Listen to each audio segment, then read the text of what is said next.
નમસ્કાર વિદ્યાર્થી મિત્રો, ધોરણ 3 વિષય આસપાસ પાઠ નંબર 16 મારું ઘર.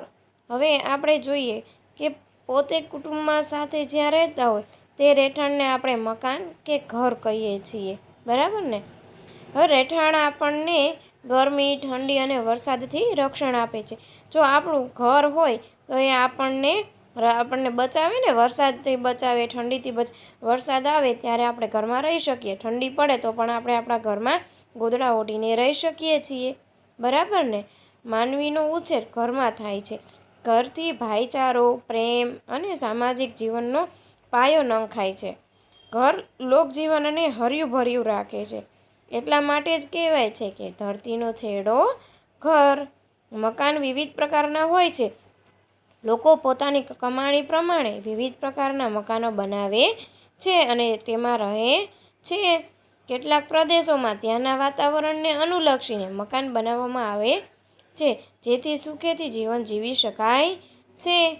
મકાનના વિવિધ પ્રકાર હોય છે, જેવા કે ઝૂંપડી, માટીનું મકાન, નળિયાવાળું મકાન, ઘર, ભૂંગો, પાકું મકાન, 2 માળનું બહુમાળી મકાન, બંગલો, બરફનું ઘર એટલે ઇગ્લુ વગેરે હોય છે. તો પર્વતીય પ્રદેશમાં રહેતા લોકોને પથ્થરના કે લાકડાની મકાન બનાવે છે. તેમના મકાનો છાપરા ખૂબ ઢળતા હોય છે. મોટા શહેરોમાં બહુમાળી મકાનો હોય છે, તેમાં લિફ્ટની સગવડ પણ હોય છે, બરાબર ને? ખરું ને? ચાલો આપણે આજે જોઈએ મારું ઘર. મારું નામ નસીમ છે. હું શ્રીનગરમાં રહું છું. ગઈકાલે અમારી શાળામાં ઘણી બધી પ્રવૃત્તિઓનું આયોજન હતું. તે અઠવાડિયા સુધી ચાલી. અમારી શાળામાં એક કેમ્પ હતો, એટલે આવું આયોજન થયું હતું. બાળકોને બીજી જગ્યાએથી પણ કેમ્પ માટે અહીં આવ્યા છે. બધાને રહેવા માટેનું મોટા તંબુ બાંધ્યા હતા. અમે શાળામાં ખૂબ જ સુંદર રીતે શણગારી છે. કેટલાક બાળકોએ કપડાના ટુકડાથી બારણાના તોરણ બનાવ્યા, તો ઘણા બાળકોએ બદામના ફોતરાનો ઉપયોગ કરી સુશોભન કર્યું. કેટલાકે તો સૂકા પાંદડા અને લાકડાના વહેરનો ઉપયોગ કરી રંગોળી બનાવી. નમસ્કાર. ખરું ને? હવે જોઈએ તો આ ચિત્ર તંબુના આપેલા છે. જુઓ, તંબુ બાંધેલા છે. હવે આપણે પાના નંબર 106 ઉપર જોશું. પાના નંબર 106. આજે કેમ્પનો પ્રથમ દિવસ હતો. અમે બધા ખૂબ જ ખુશ છીએ. સવારમાં અમે બધા ભેગા મળીને મેદાનમાં વર્તુળ બનાવીને બેઠા હતા. દરેકે પોતાનો પરિચય આપવાનો હતો. પોતે ક્યાંથી આવ્યા અને પોતાને શું ભાવે તેની વાત કરવાની હતી. બધા બાળકો તેમના કુટુંબના અને ઘરના ફોટા લાવ્યા હતા. દરેકે પોતાના ઘર વિશે વાત કરી.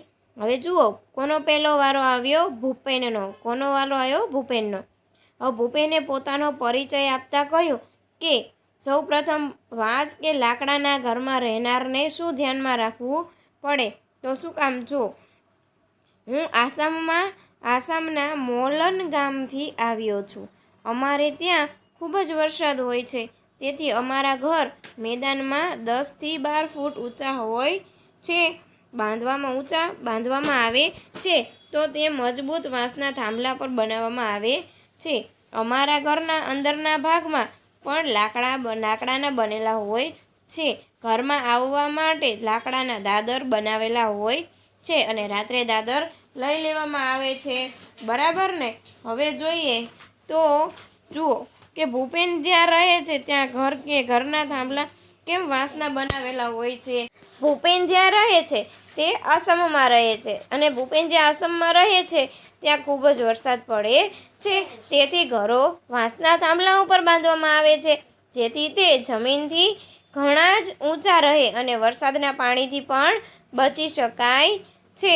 હવે પાના નંબર 107 પર આપણે જોઈએ કે આગળ ભૂપેનના ગામમાં છાપરા કેવા હોય છે, તો તે કેમ એવા બનાવવામાં આવેલા હોય છે? તો ભૂપેનના ઘરના છાપરા ભૂપેન અસમમાં રહે છે. અહીં ખૂબ જ વરસાદ પડે છે, તેથી અહીંના ઘરોના છાપરા થોડા ઢાળવાળા રાખવામાં આવે છે, કારણ કે ઘર ઉપર વરસાદનું પાણી ભેગું ન થાય અને પાણી સીધું વહી જાય. હવે આ ઘરમાં પ્રવેશ કરવા શું કરવું પડતું હશે? અસમમાં પુષ્કળ એટલે અતિશય વરસાદ પડતો હોવાથી ઘરો વાંસના થાંભલા ઉપર બાંધવામાં આવે છે. ઘરમાં પ્રવેશ કરવા માટે લાકડાની એક સીડી મૂકવામાં આવે છે, જેથી સીડી દ્વારા ઘરમાં પ્રવેશી શકાય. આમ આ ઘરમાં પ્રવેશ કરવા સીડીનો ઉપયોગ કરવો પડતો હશે.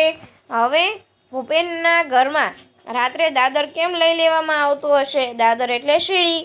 તો ભૂપેનના ઘરમાં રાત્રિના સમયે કંઈક જીવજંતુ કે પ્રાણી સીડી મારફતે ઘરમાં ન આવી જાય તે માટે રાત્રે દાદર અથવા સીડી લઈ લેવામાં આવતી હશે.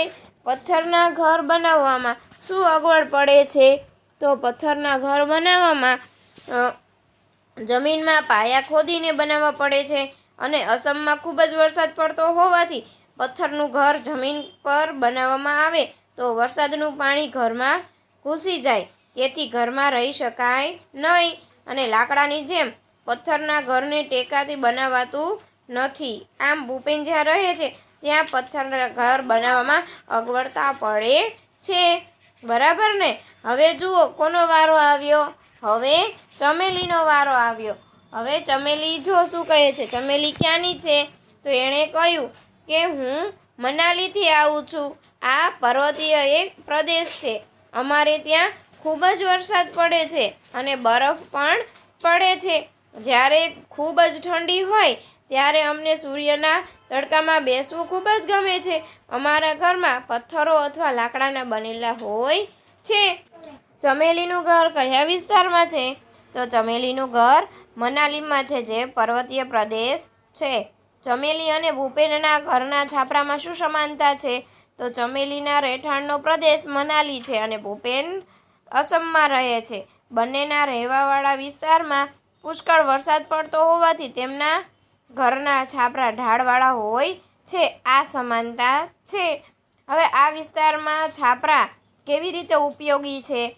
તો મનાલીના વિસ્તારમાં વરસાદ ખૂબ જ પડે છે તથા બરફ પણ પડે છે, અને અહીં ઢાળવાળા છાપરા હોવાથી વરસાદનું પાણી કે બરફ છાપરા પર જમા થવાને બદલે ઝડપથી નીચે વહી જાય છે.